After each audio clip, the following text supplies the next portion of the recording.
जदि गोटे हेल्दी जलखिया खाइबा चाहूँगी ताहले यही रेसिपी निहाती ट्राए करूँ। आज ब्रेकफास्ट आम घर बनई बहुत ही भल होता आ देहपाई आउ थे भी कहूँ देहपाई बहुत ही भल किसी ना सिंपल मांडिया चूना नहीं जाए से अल्प सुजी देदेवे कारण मांडियाटा बहुत सफ्ट तो ताको बांधियापाई टिके सुजी स्वाद हिसाब रे लुण आउ खाइबा सोडा आउ टिके देह को भी भल प्लस बास्ना और टेस्ट एनहांस करने मुझे टिके कला जीरा आउ जुआणी को क्रश करके दे देछि। तापर आपणकर जेतिकी माने कौन कहले बेसी पतला करेंगे कारण मांडियाटा उठिमनी नॉर्मल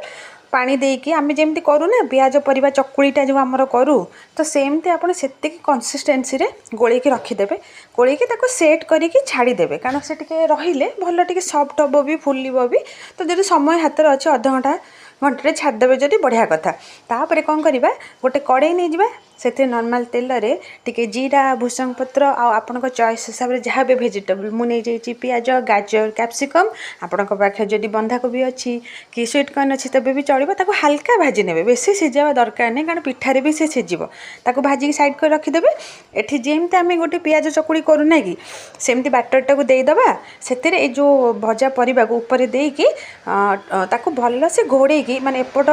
2-3 मिनिट आर पट भी 2-3 मिनिट एमती करिकी ताको करनबा पिठा किछि नहीं सिंपल हो गला खाइबा को बहुत भल देहपाई भी भल टेस्ट भी किसी खराब नुह मेन कथा तो मांडियाटा ही देहपाई भल। आ जदि आपको रेसिपी भल लगी निहाती लाइक कमेंट एंड शेयर करेंगे।